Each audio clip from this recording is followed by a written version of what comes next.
Most people don't even realize that they're approaching HIIT the wrong way, and therefore they're not maximizing their fat burning results. And so once you understand how to enter this hidden metabolic system called the threshold system that nobody ever talks about, you can prevent the boredom and the burnout that happen with traditional cardio and HIIT while overcoming the metabolic adaptations that ultimately will lead to weight loss plateaus. So when I hear all these fitness YouTubers out there saying that it doesn't matter whether you do HIIT or you do regular cardio, that the meta-analysis show both of them lead to the same results. This does not tell the entire story.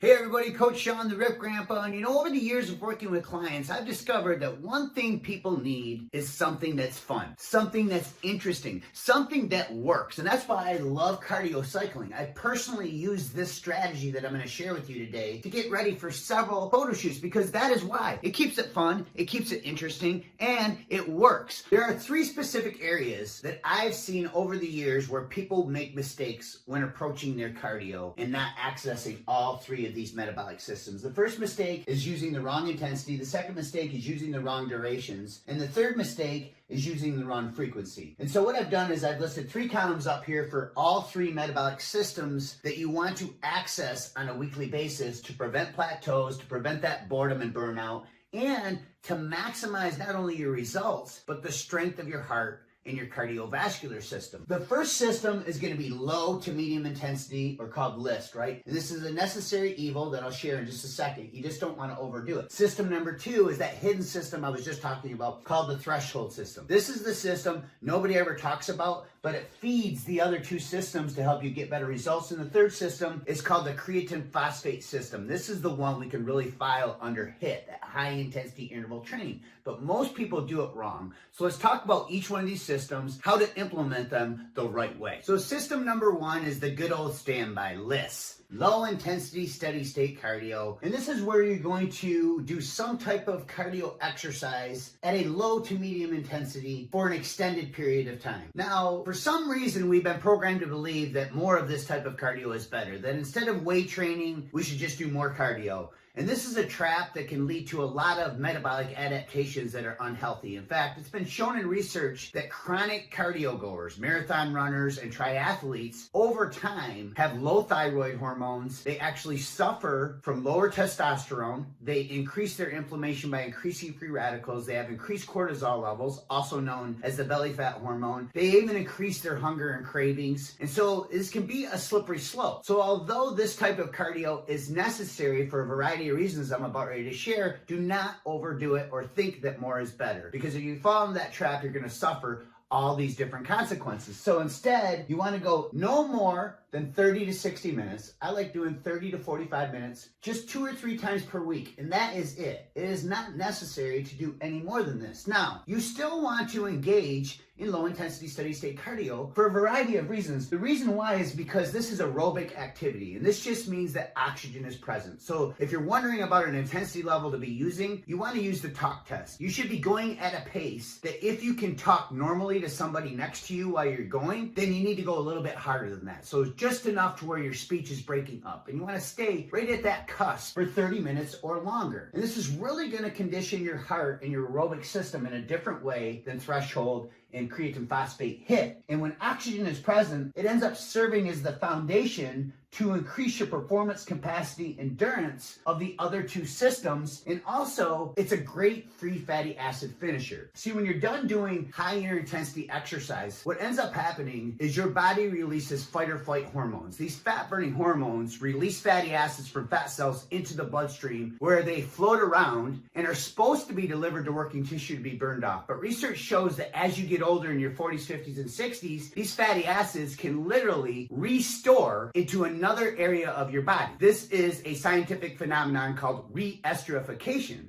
So by doing some steady state cardio after high intensity exercise, what's called a free fatty acid finisher, you finish off these fatty acids and you burn them off, ensuring that you don't suffer from restorage of these fat cells or this re-esterification. So now that you understand system number 1, let's dive in to system number 2, the hidden system nobody ever talks about, threshold. System number 2 is that hidden system nobody ever talks about, which I call threshold. And this is where you're going to go at a medium to high intensity for a duration of about 90 to 180 seconds. So a minute and a half to 3 minutes at a time. And what you want to do is you want to pace yourself so that you're pushing yourself a lot harder than the low intensity steady state cardio, but it would be a lot less intense than a short, hard burst of high intensity interval training or HIIT. And that's why I call this threshold. And you're going to do this about 5 to 10 times in a workout. And you only want to do this about once to twice a week. That is it. So this morning I did a threshold workout. I got on my treadmill here in my gym and I warmed up for 5 minutes. And I recommend that you do the same for all workouts because this is going to help you stabilize insulin even further. And anytime insulin's stable, it's easier for your body to access stored fat as a fuel source. So after that 5-minute warm up, I simply pushed the incline up to 15 at 4 miles an hour. And I went for a period of 2 minutes marching without hanging on at all. And I call this the death march, right? We're marching. And what ended up happening is after that 2 minutes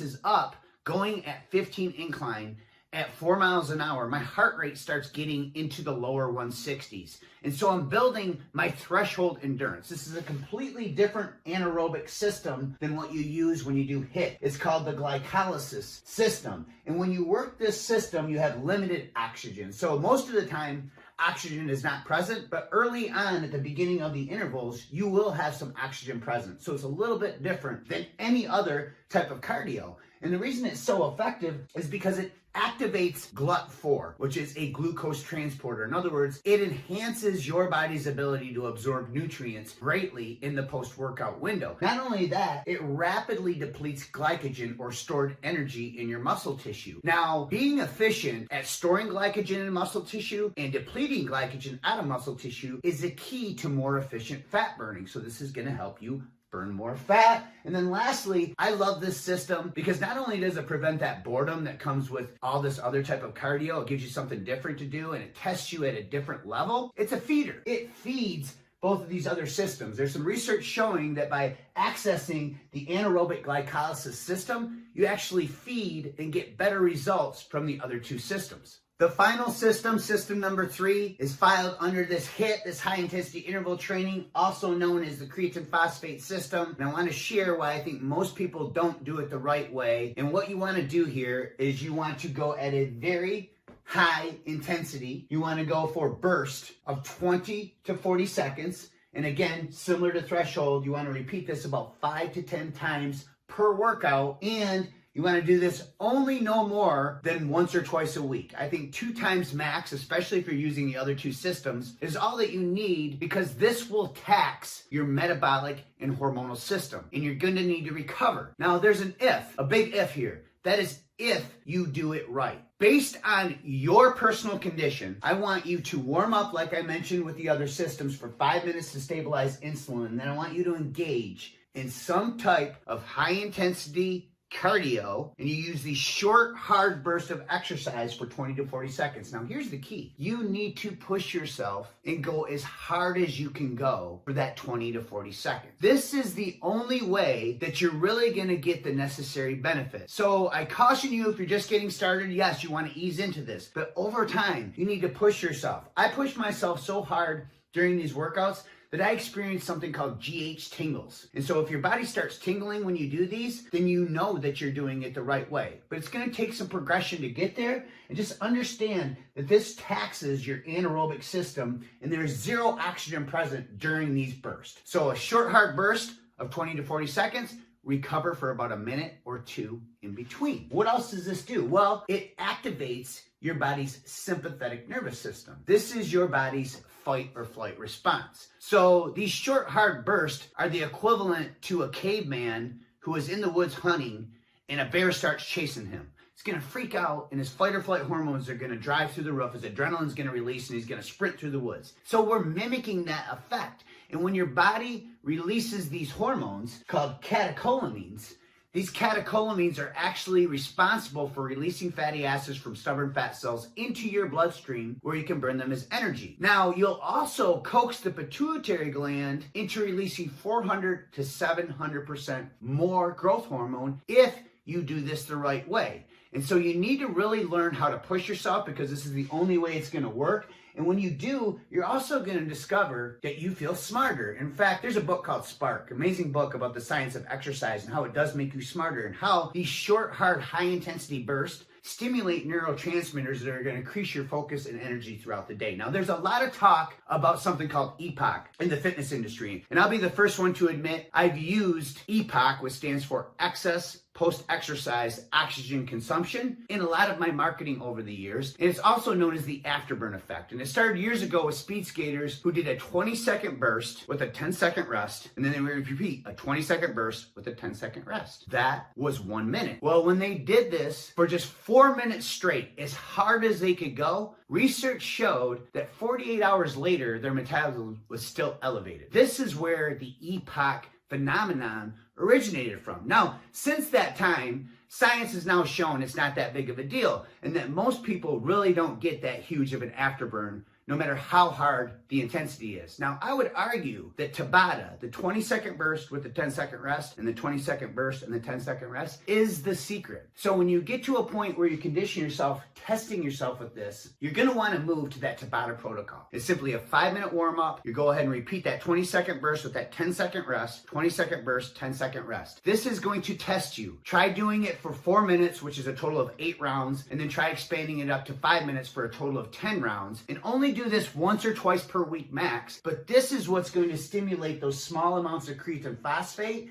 And when you do this in a fasted state, you're really going to ramp up your adrenaline, those catecholamines that I talked about, and your growth hormone even further. So the best time to do any of these types of cardio, in my opinion, is in a fasted state, when you can access more stored fat cells as a fuel source more efficiently, and in the post-weight training window. You never want to do any of these cardio before weight training, because any type of cardio is going to deplete stored energy in your muscle tissue. So if you're depleting all the glycogen out of your muscle tissue using cardio, and then you go to train with weights, you're going to have nothing in the tank. It's going to be a worthless workout. In fact, I would argue that you could potentially burn up muscle. So a word of caution. So now that you understand how to burn fat faster using my cardio cycling, it's time to put this to work on your body. You see, it's not a maybe offering. It is a guarantee that if you use what I just shared with you today and you implement it into your life, you will become a better you. It will leak over into every other area of your life like a faucet of discipline. You will become stronger, not only physically, mentally, spiritually, emotionally, and I would even argue financially. I know that when I focus on this stuff, I am a better papa to my 10 grandkids, I'm a better father to my 4 kids, and I am a better husband to my amazing wife, and I want the same gift for you.